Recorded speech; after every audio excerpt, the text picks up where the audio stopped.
Hey guys, welcome back. My name is Levi and this is Mopar V-Code.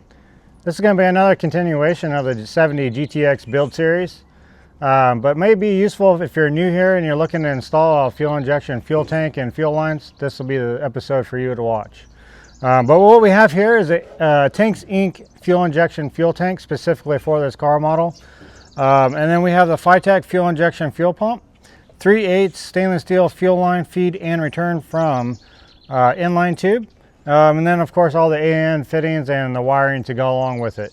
So stay tuned and let's get into it.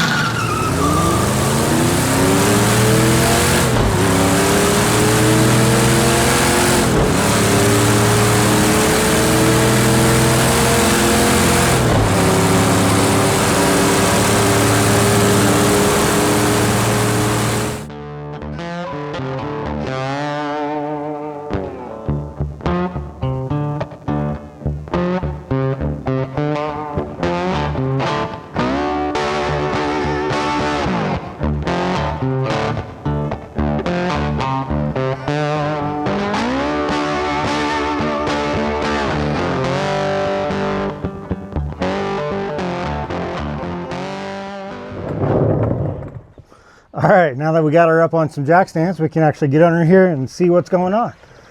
You can actually see we got a stainless steel fuel tank, so somebody along the line must have upgraded it. But unfortunately, it's just not a fuel injected fuel tank with a baffle system inside there. So we're gonna go ahead and change it out. So let's get in here and take a look and see what it's gonna take. It just takes 2 nuts, it looks like, to undo the straps. We've got the 2 vent lines up here, and then the 2 fuel lines feeding the engine. So you've got your 3/8 and looks like 5/16 I think on those, but those will be going away.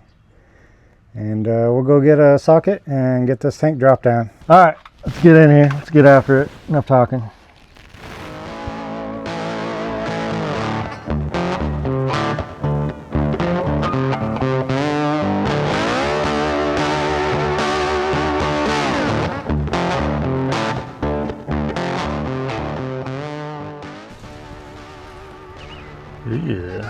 Yeah, that gasket looks a little melty.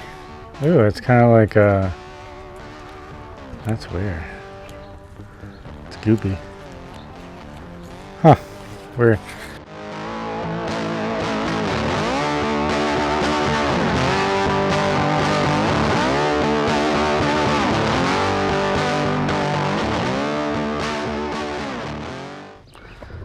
I don't know if this is OEM or not, but I mean, it does look like felt, not cardboard, so I'm guessing this is original. I'm not entirely sure. Anyway, it's all coming off. I got some new matting to put down, so just like kind of a vibration dampener. So let's get that out of the way.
guys, and then on these inline tubes, They obviously have a shipping bend. But what's nice about them is they seem to be labeled pretty specific. You can see it's got a little sticker. So basically they want you to bend from that point to that point, and they recommend you put it on the ground because this is kind of a straight bend here. So we want to bend it from this sticker to this sticker, and we want to kind of roll it against a flat surface. So I'm going to kind of hold this guy in place, and you want to kind of have your bend perpendicular to the surface you're bending against. So don't roll it over and try to bend it, or vice versa. So try to have it perpendicular. And I'm going to just put my foot kind of right at that sticker, and then we're going to just kind of roll it.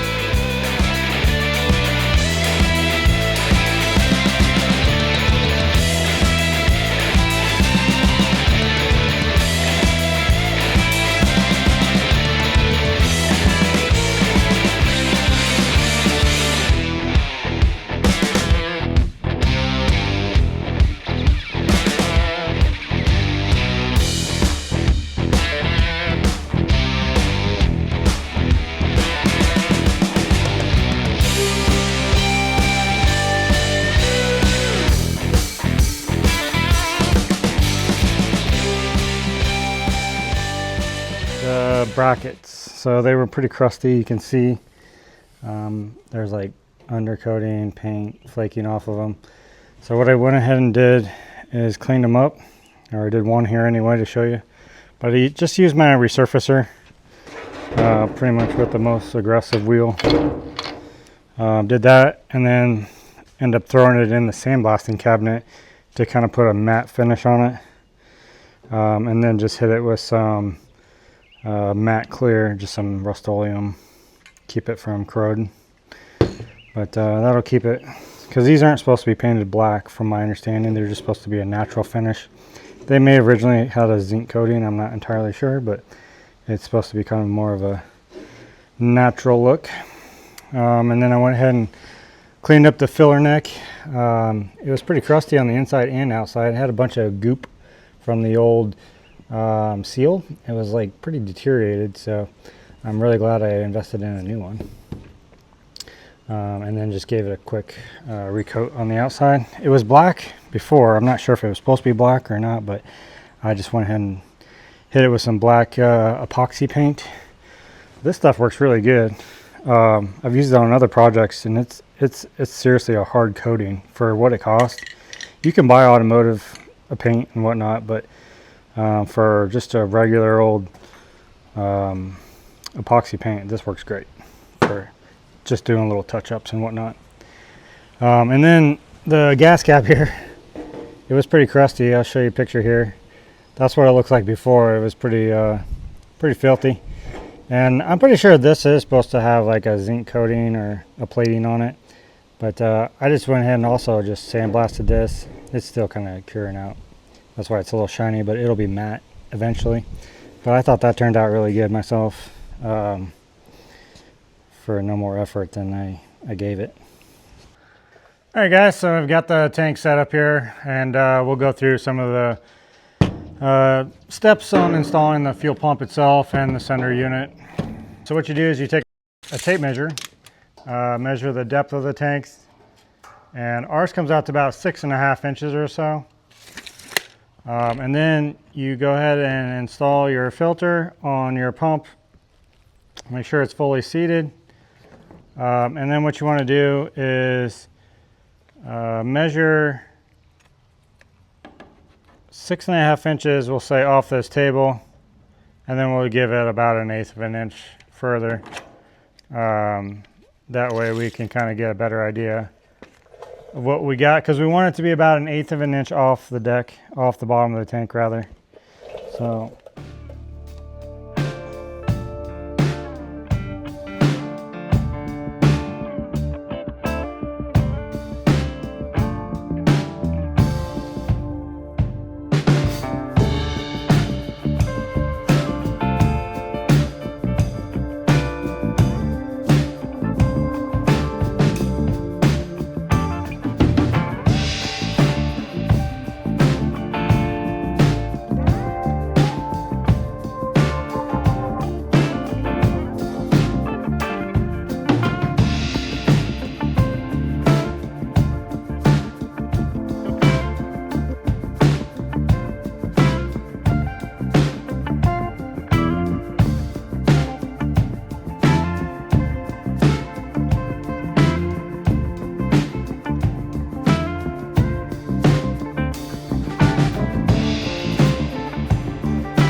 the heck?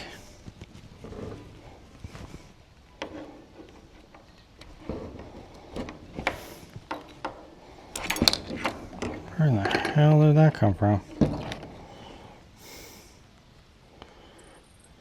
Was that on the end of this guy? That was really chintzy, huh? Well, I don't really want that in there. I'll just leave that off.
The cavity in here is not as wide as the filter. The filter that comes in the kit is a little bit longer.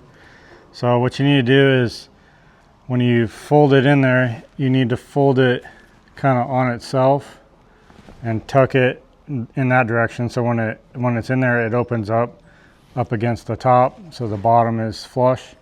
And then as you're shoving the whole assembly in, there's a little flap on this half of the filter, or this side of the pump, that you'll need to fold up as well as you're shoving it down in there. So it gets kind of wonky in there, so you have to get it so that the filter is kind of shaped kind of in a U, if you will. In an ideal world, it would be flat on the bottom of the tank, but this is the filter that came with it. You could probably order a smaller filter, a narrower filter, but I think this will still work.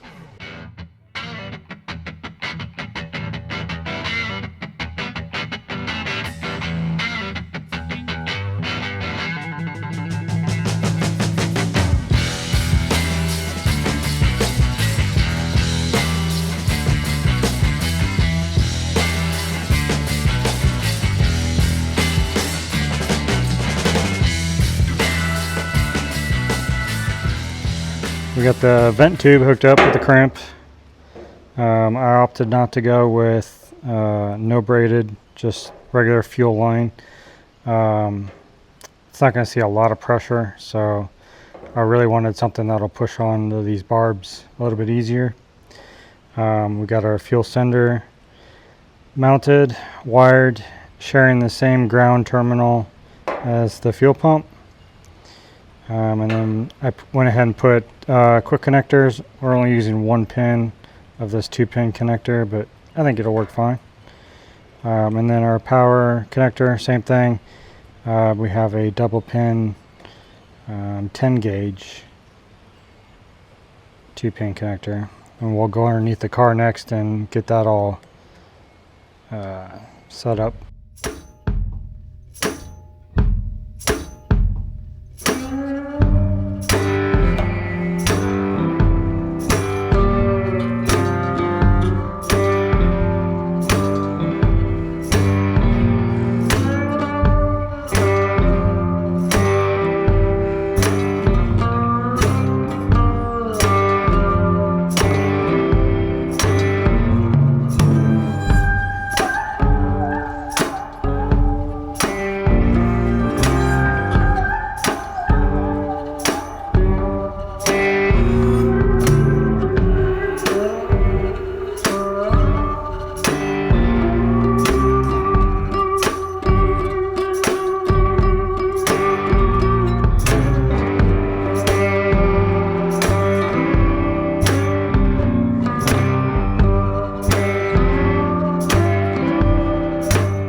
and then onto the stainless steel hard lines.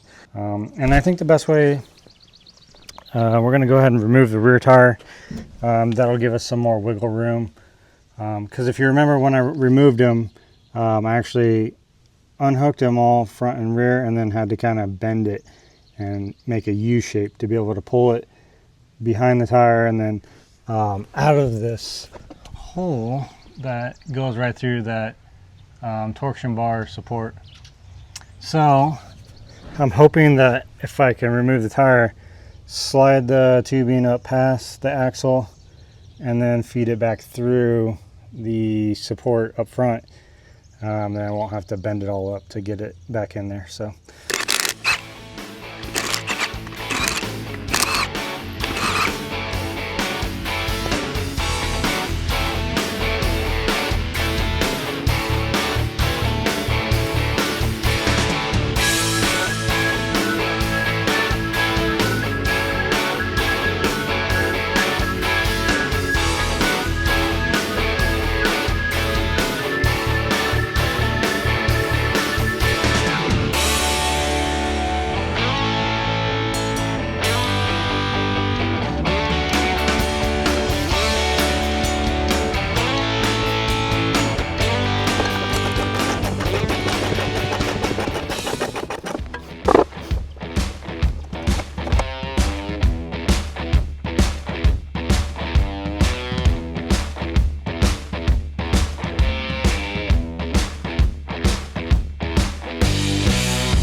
alright guys, now we're on to making a couple PTFE flex hoses. I'm just going to use some straight ends, and it's a pretty simple design. There's a tapered collar, if you will. I'm sure there's a special name for it, but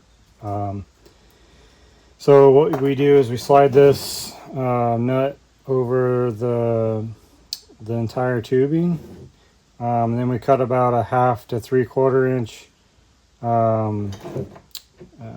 off the plastic coating off of the tubing to expose the braid. And then once we have the braid exposed, then we go in here and open it up all around between the PTFE and the braid. And then we shove this collar over the tubing and force it down all the way until it stops. And then at that time, then we can slide it onto our fitting. And they recommend using some kind of assembly lube on this area right here. So we might use like some WD-40 or something like that, something with some lubricity. But to slide the collar on, the nut rather, on over the tube, they recommend using like soapy water or silicone spray. We're going to use soapy water today. So let's get into this.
PTFE hose routed here to my bulkhead connector.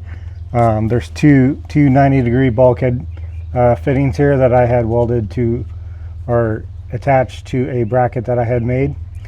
We're going to cut these two stainless steel lines, flare them, and put a nut. We'll put a nut on there first and a sleeve, and then flare them, and then those will thread right onto those fittings.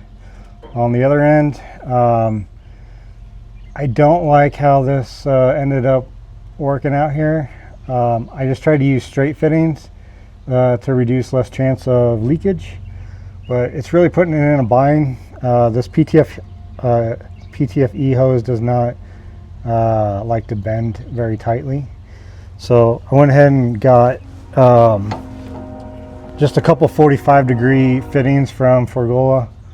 They look like this. So one side's female, the other side is male, and I'm just going to put this right on the pump nipple, and then feed my PTF hose to the other side of this, and that'll kind of help shoot it out in this direction. So 45-degree elbow. And then up here up front, we've got the area where we're going to put our fuel filter right here, and then we're going to actually mount our fuel regulator right here up against the frame rail.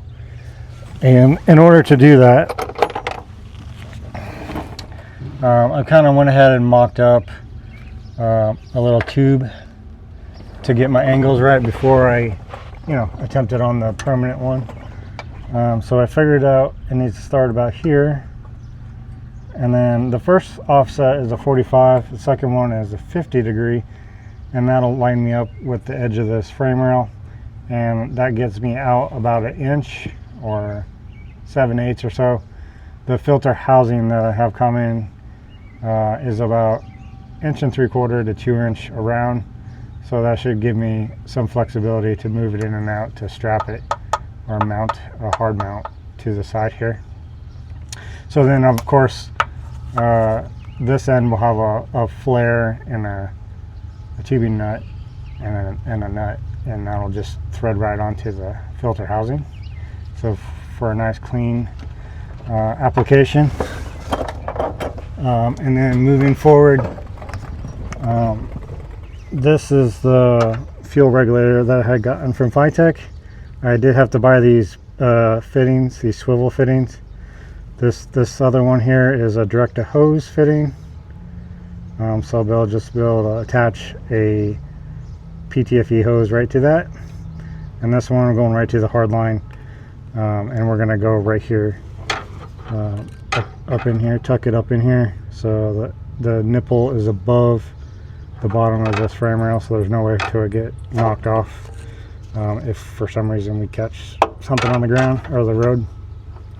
So I got my hard line taped off there, and we'll do the same thing. We'll cut it, slide a sleeve and a tube on there, or a tube nut, and then that'll just thread right onto the bottom of this regulator right here on this nipple.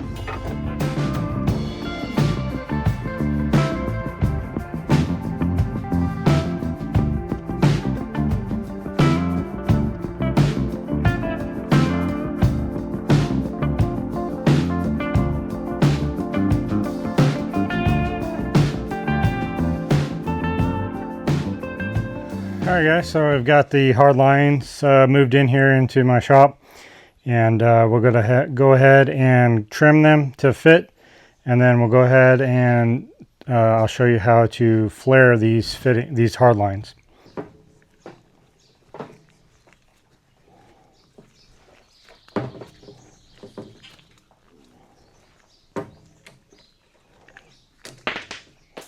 Okay. And now we got that off, we're just going to use a rat tail file and just kind of knock off the burrs that might be on the inside of that cut that we just made.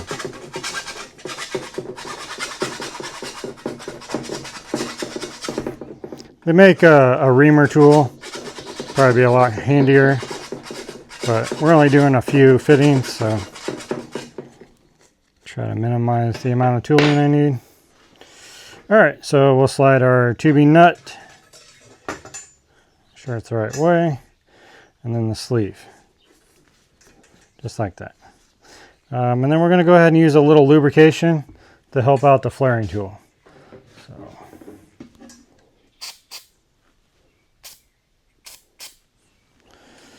All right, so just a little bit. I'm just using this white lithium grease. I'm sure you could use numerous different lubricants to make this work, and I'm just going to put this so it's just ever so slightly proud on this clamp. You don't want to go too far, because then you'll get a wider flare that won't fit inside the nut when you slide it down over. So give it a good crank. Sure it's nice and tight. You don't want it slipping inside the clamp. And then with this rigid flaring tool, as you're cranking it down, once you reach the limit of the flare, this actually has a clutch in it that will slip, indicating that you've reached the limits. So you could probably put this in a vise, make things probably a little bit easier, but for demonstration purposes, this is how we're going to do it.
So we have everything all tidied up.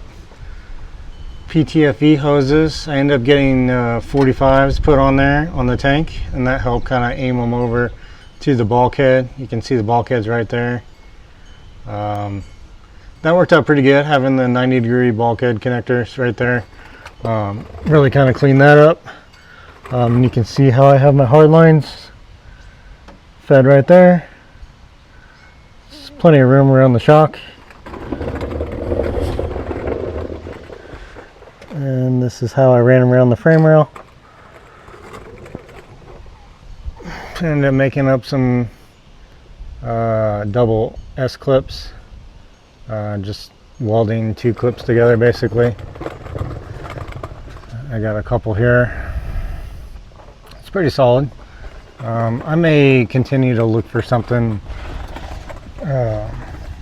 else, maybe a little more sanitary down, but for now that'll work. And then up here through the torsion bar, got it ran through here.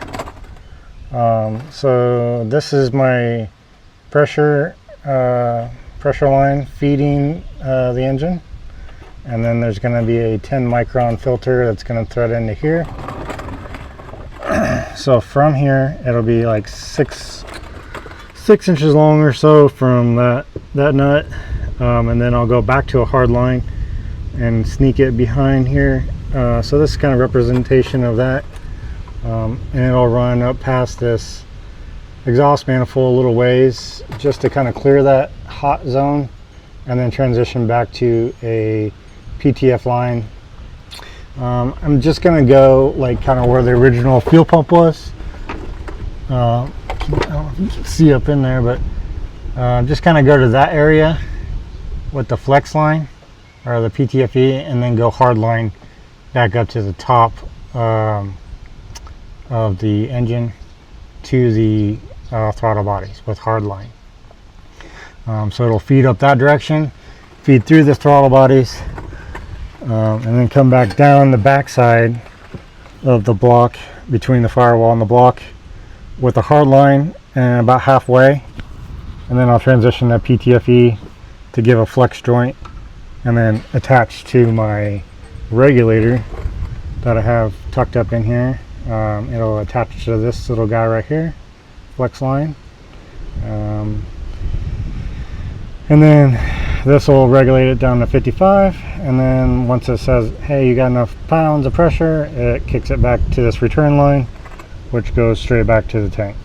So that's kind of how I have mine set up, and I think there'll be enough clearance here between this exhaust pipe. If not, I guess we will have to do some kind of heat wrap or something, but I think it'll be far enough away from it, should be all right, but we'll check on it. So that's what I got here for now. That pretty much wraps up that install. All right, guys, well, hey, we made it to the end of this video. Congratulations. I know it was kind of a longer one, my apologies. I'll try to keep them a little bit shorter in the future, but just wanted to try to include as much content as I could, and give you guys some good one-on-one visuals of what's going on. But hey, I appreciate it. I did learn a few things along the way. One being, you need a good cutter for stainless steel tubing, especially 3/8 stainless steel tubing. I tried a cheap Chinese cutter, and it didn't have the proper blade in it. Apparently there's a stainless steel blade. Rigid makes this one here. It's got the silver knob. That's how you can tell if it is for stainless. And so that is key, and a good flaring tool. This one is also rigid. These two components are critical for flaring any kind of stainless AN fittings. So highly recommend those two. Other thing is just running the tubing and kind of working with it. It's pretty forgiving, really. You can flex it and bend it quite a bit, more than I thought you would be with a stainless. I anticipated it being more rigid, so that was kind of nice. This is my first time experiencing PTFE and tubing. This is a 6000 series from Fergola, so it actually has a smooth black coating on the outside of the braid, so it's not textured. So that's kind of nice. I think that's going to work out pretty good. So I highly recommend that system. It seems to work pretty good. The other thing is just running those the wiring and the connectors. It takes a lot longer than you guys would think, trying to wire the tank up and getting it all kind of set up. But I think it's well worth the effort in the end to try to have connectors. If you ever need to drop that tank or change out a pump, it's just going to be a breeze to drop those two nuts and then quick connect your electrical connections and off you go. So highly recommend that. I guess that's pretty much all I have on this one. The next episode, we're going to continue on moving forward from the fuel lines where we left off, from the fuel regulator and the filter, and work our way up to the top of the engine. We'll get the six barrel set up, mounted up on the intake, and get it all plumbed up, and then kind of go from there. Maybe look at some of the linkages and stuff that we need to do to get that set up. But in the meantime, if you guys are needing something else to check out Uncle Tony's Garage. He's got a lot of good content. I've been watching a lot of his stuff, and he's kind of a wealth of knowledge, really, kind of hidden in disguise. But he's a great guy to watch. Other person I was going to recommend, for like tubing and stuff, if you want somebody else to kind of watch and try to learn a little bit more than I could explain, I found this guy called Blue Collar Drew. I'll leave his stuff down below, but you can check him out. He's got some good explanations on how to bend tubing, and I found it pretty useful. Anyway, guys, hey, I appreciate it. Thanks for checking it out, and thank you guys for subscribing, and we'll catch you on the next one. See ya.